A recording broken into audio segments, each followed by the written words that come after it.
por esse tempo, César Augusto, imperador, decretou que se fizesse um recenseamento de todo o Império Romano. Esse recenseamento foi feito quando Quirino era governador da Síria. Exigia-se que todos fossem à sua terra natal para registrar. E como José era da linhagem de Davi, teve de ir a Belém, diga comigo, Belém. Na Judéia, terra natal do rei Davi, viajando de Nazaré, na Galileia, para lá. Ele levou consigo Maria, diga comigo, levou Maria, sua esposa, que estava grávida. Estando ali, chegou a hora de nascer o filho dela, e ela deu à luz seu primeiro filho, um menino. Enrolou-o num cobertor e o deitou numa manjedoura, porque não havia lugar para eles na hospedaria. Feche os seus olhos, curva a sua cabeça. Poderoso Deus, eterno Pai, eis-me aqui, Senhor. Eis a tua palavra, teu povo, a tua igreja. Examine, Deus, nas tuas mãos, neste momento, na tua presença. Peço a ti para que não seja eu, mas o teu Espírito em mim. Fala comigo, fala com o teu povo, com a tua igreja, uma palavra rema, uma palavra revelada aos nossos corações. No nome de Jesus, que eu me diminua, que tu cresça cada dia mais neste lugar. Quem crê nisso, diga amém. Diga eu creio. Diga eu abro o meu coração para receber a tua palavra, ó Senhor. Amém? Senta aí no seu lugar aí. Fique à vontade.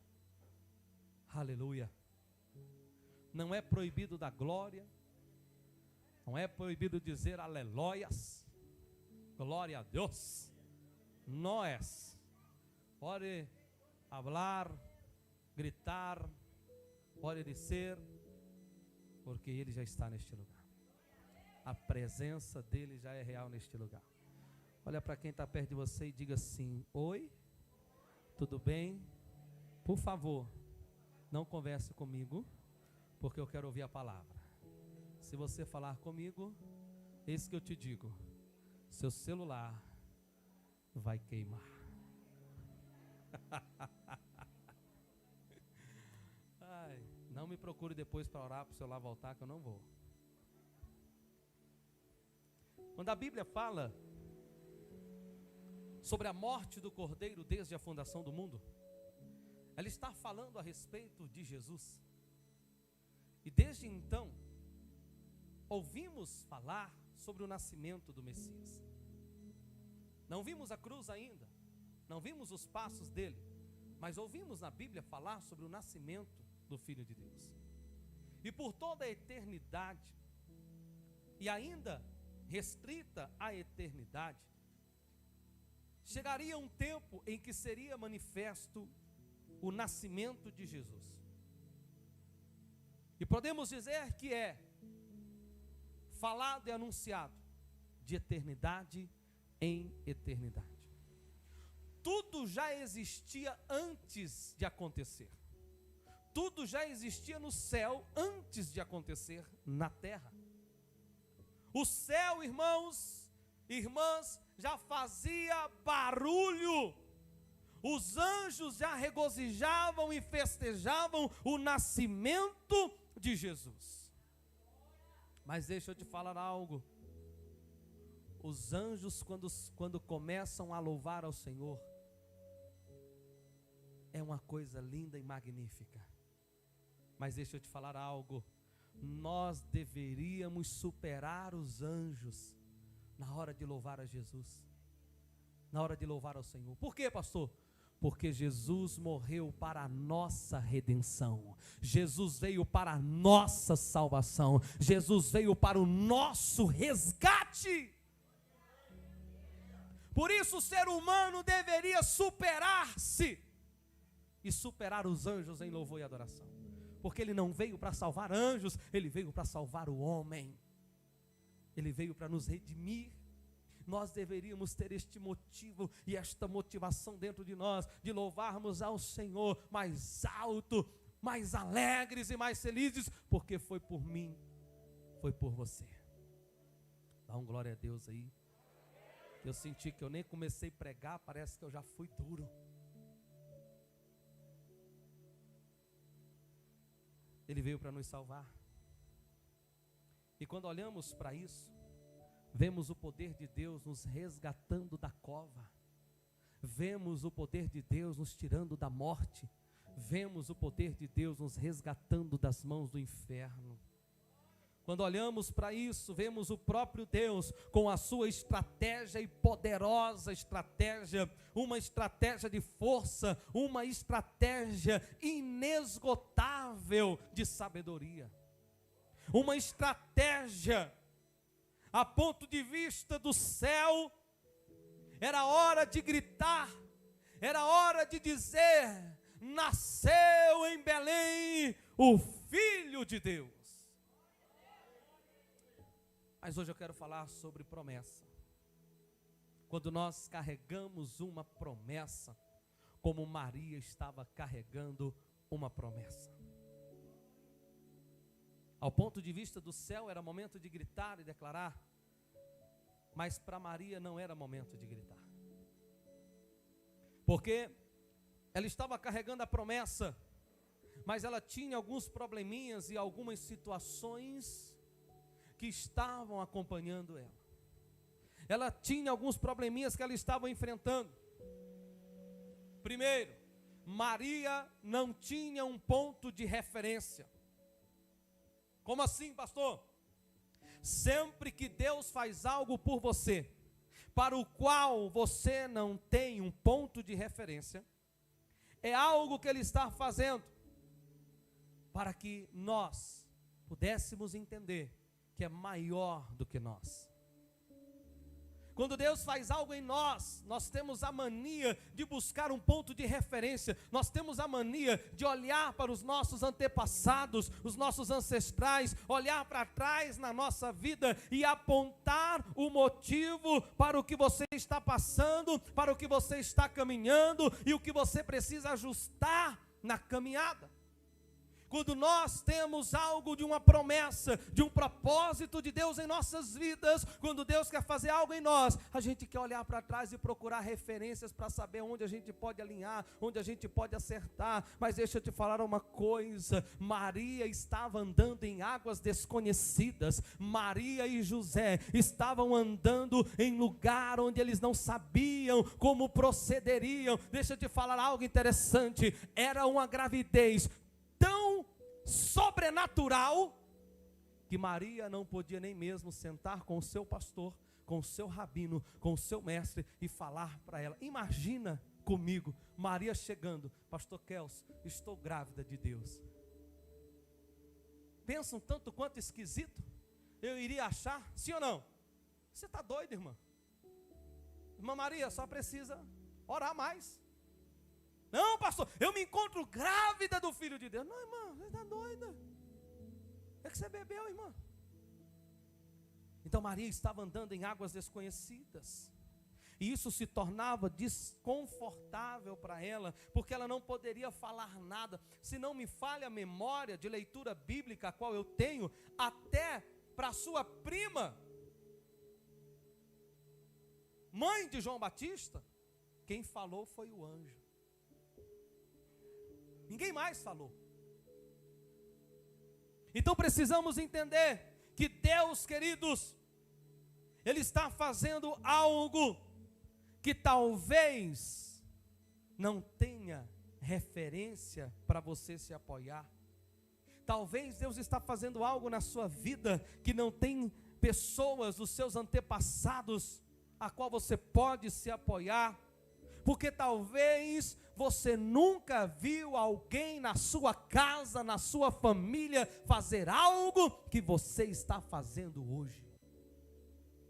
Talvez quando você olha para trás, você vê que nenhum dos seus antepassados, nem sua avó, nem seus avós, seus pais, fizeram aquilo que você está fazendo hoje. Mas deixa eu te falar algo, acredite, Deus está usando esta geração para fazer algo novo neste tempo. Deus está fazendo algo na tua vida que Ele não fez na tua casa, na tua família, mas que vai refletir nos teus descendentes. É algo novo. É algo que você talvez está caminhando e dizendo: essas águas são diferentes, essas águas são esquisitas, essas águas estão me afundando. Uma hora está nos artelhos, outra no joelho, outra hora já está na cintura, já estou nas costas. Essas águas não tem como eu passar senão nadando com elas. Então, queridos, o primeiro ponto dessa mensagem que eu quero que você grave no seu coração é que Maria não tinha um ponto de referência. Mas ela disse para Jesus, e ela disse para o Senhor, e ela respondeu para o anjo: eis-me aqui, Senhor. Faça-se conforme a tua vontade na minha vida. O segundo ponto que precisamos entender é que havia uma promessa, mas não havia um lugar determinado para Maria e para José sobre o lugar que essa promessa se realizaria. Deus tinha dado uma palavra, Deus tinha dado uma promessa, mas Ele não tinha dado lugar. O que você faz quando você tem uma promessa, mas você não tem um lugar? Você não sabe onde vai se concretizar a promessa. Você não sabe aonde vai acontecer a promessa. Você não sabe aonde vai se realizar a promessa. A promessa está dentro de você, mas você não sabe aonde ela vai nascer e onde ela vai acontecer. Há uma promessa dentro de você. Muitos estão aqui hoje e estão ungidos com uma unção que Deus já derramou sobre a sua vida. Mas você não sabe o lugar que isso vai acontecer. Você não sabe o lugar onde você vai pregar. Você não sabe o lugar onde você vai louvar. Você ainda não sabe o lugar onde você vai tocar, aonde você vai ministrar, aonde você vai subir naquele cargo, aonde você vai ver as bênçãos de Deus sobre a sua vida. Mas há uma promessa sobre você, há uma promessa dentro de você e há uma unção sobre a sua vida. Talvez você não sabe o lugar, mas a promessa vai se concretizar na sua vida. José e Maria tinham uma promessa, mas não sabiam do lugar. Mas Deus já sabia do lugar. Diga para quem está perto de você: Deus sabe aonde a tua promessa vai nascer. Não te preocupa não. Vai na caminhada que a promessa já está dentro de você. Dá uma glória a Deus aí. Aplaude a Jesus aí, porque a promessa já está dentro de você. Miqueias, capítulo 5, versículo de número 2. Olha o que diz a palavra de Deus.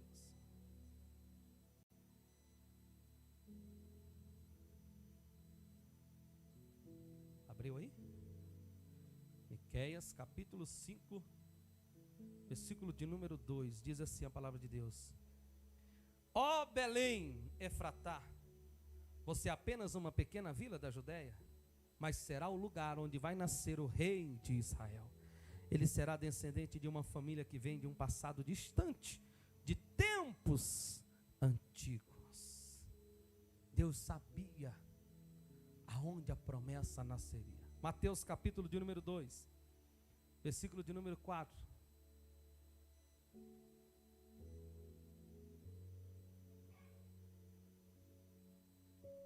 Ele convocou uma reunião dos líderes religiosos. Os profetas nos informaram onde o Messias nasceria? Perguntou o rei Herodes. Sim, respondeu eles, em Belém da Judéia, porque foi isto que escreveu o profeta: ó pequena cidade de Belém, você é apenas uma pequena vila da Judéia, mas será o lugar onde vai nascer o rei de Israel para dirigir o meu povo de Israel. Havia uma promessa e havia um lugar aonde esta criança nasceria. Deus tinha um plano e Ele mesmo sabia. Maria não sabia, José não sabia, mas Ele mesmo, o Senhor, sabia. O que fazer então, pastor? Quando a gente não sabe aonde a promessa vai nascer? Confiar em Deus. porque Ele é perfeito e sempre cumpre o que promete. Vou dizer de novo que você não entendeu. Quando você não sabe onde a promessa vai nascer, confie em Deus, porque Ele é perfeito e Ele cumpre as suas promessas. Aleluia! Glória ao nosso Deus! Levante sua mão direita que eu quero profetizar. A sua promessa tem um lugar determinado para nascer. A sua promessa tem um lugar determinado por Deus para acontecer. Aleluia. Não será abortado o sonho. Você não vai perder no caminho. Você vai chegar no lugar que Deus tem preparado para a promessa acontecer. Toma posse disso aí. Diga, eu tomo posse dessa palavra, mas eu não vou perder mais a promessa. Aleluia! Deus sabia que a promessa nasceria em Belém. Sabe por quê? Porque promessa não nasce no lugar que não deveria nascer. O que não é promessa não nasce em Belém. Só nasceu em Belém o que é promessa. Gênesis, capítulo 35. E mostra algo interessante.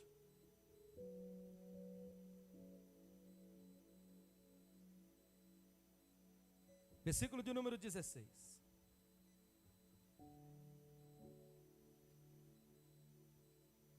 Eles saíram de Betel e foram a Efratá. Já próximos da cidade, Raquel deu à luz um filho. Ela sofreu muito durante o nascimento dele. A parteira procurou animar Raquel em meio às dores do parto, dizendo, não tenha medo, você vai ter outro filho.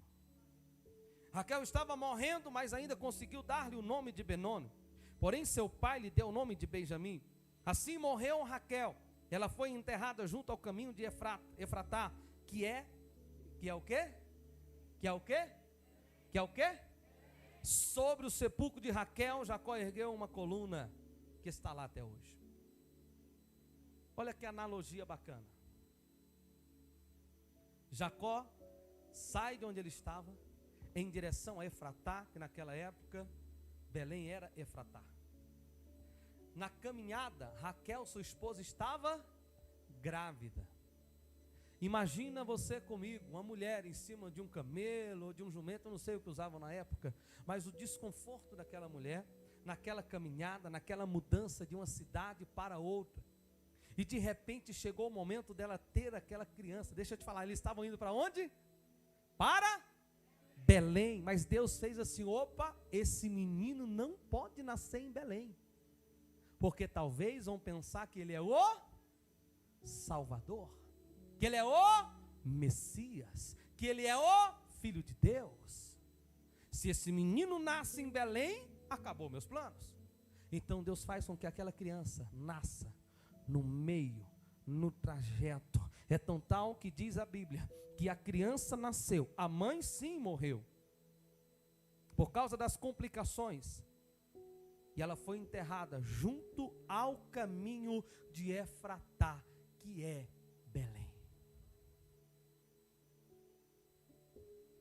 Não nasce no lugar da promessa o que não é promessa. Quem está entendendo? Eu sei que Deus está falando com alguém nessa noite aqui. Eu sei que tem gente aqui esperando promessa acontecer e já está pensando, será que não já aconteceu, eu não vi, ou será que nunca vai acontecer? Deixa eu te falar, não nasce promessa em lugar que não é para nascer promessa, só nasce promessa em Belém, no lugar de nascimento da promessa.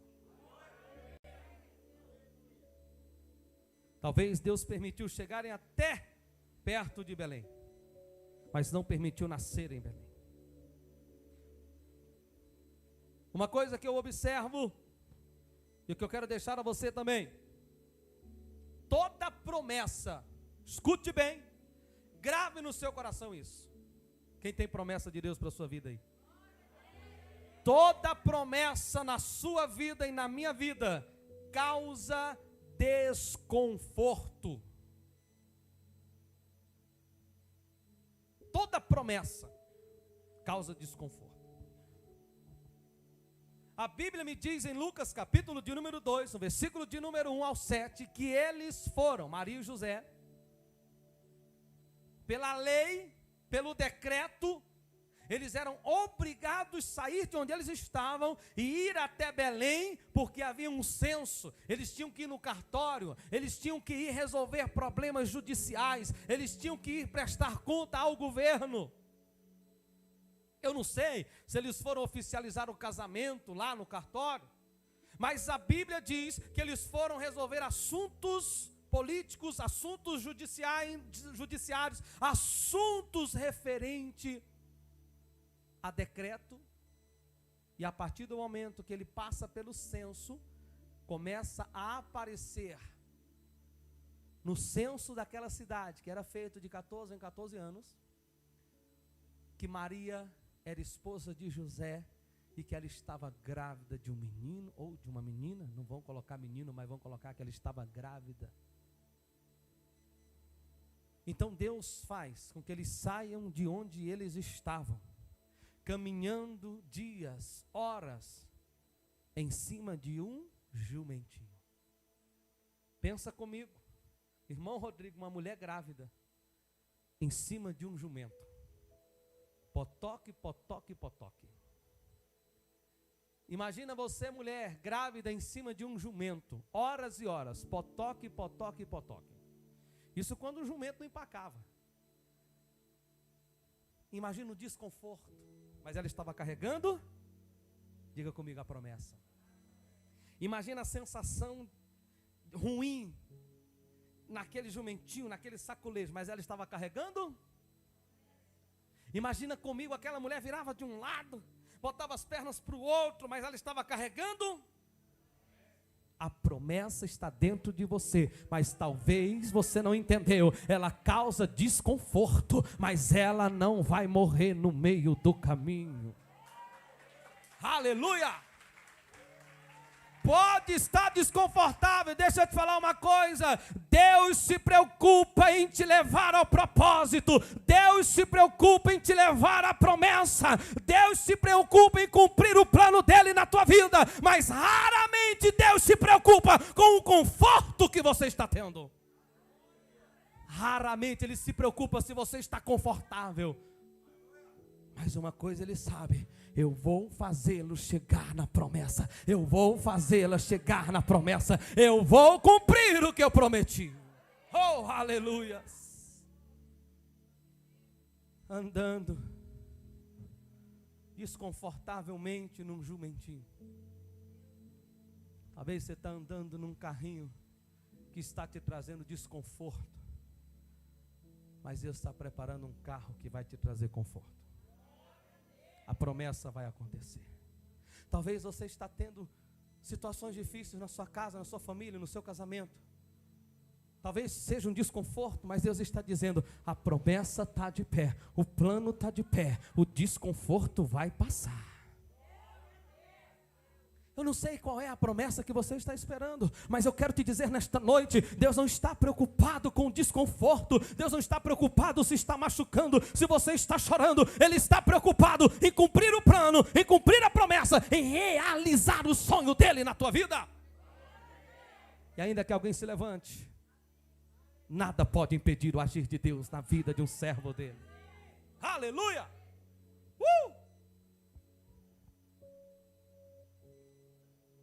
Então, Lucas, capítulo 2, que palavra, irmãos.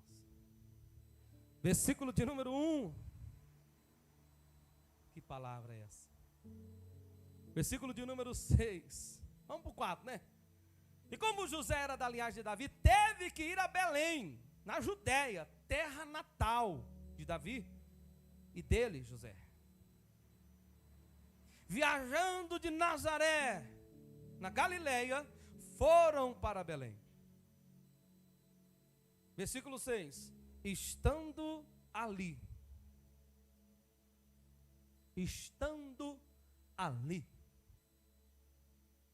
Ali aonde? Ali aonde? Tem gente que já pegou o mistério aí. Estando ali, no lugar da bênção, no lugar da promessa, no lugar do milagre. Oh, escuta, estando ali, chegou a hora de nascer. Eu vou botar a versão Kelson Souza, a promessa. Chegando a hora de nascer o filho dela. Chegando a hora de nascer a promessa.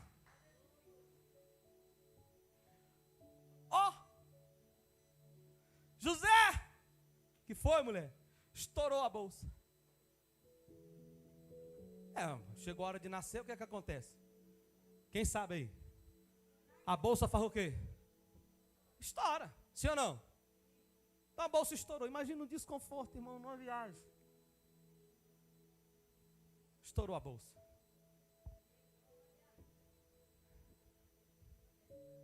O que acontece então?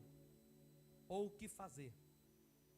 Quando você está carregando algo, mas estoura no meio do caminho. Talvez você está esperando a promessa para 2023, mas deixa eu te falar, vai chegar ainda em 2022. Não, você nem deu glória, você não está esperando promessa, não. Talvez você está esperando a promessa para dezembro de 2023, mas vai chegar em janeiro de 2023. Vai chegar antes do que você espera, vai chegar antes do que você está preparado para receber. Sabe por quê? Porque Deus não está preocupado com o seu desconforto. Ele quer que você se prepare o tempo todo para receber a promessa que Ele tem preparado para você. Será que você está preparado para receber a promessa de Deus na sua vida hoje, agora, nesse instante? A bolsa estourou. Você está caminhando com a promessa, mas você precisa estar preparado. A qualquer momento a bolsa vai estourar. Quando você estiver no lugar da promessa, estando ali, chegou a hora de nascer a promessa. Ninguém pode impedir o nascimento de uma promessa, irmão. Ninguém pode atrapalhar o nascimento de uma bênção. Você está esperando algo? Te prepara. Talvez você não sabe o lugar da bênção. E talvez você já está no lugar da bênção.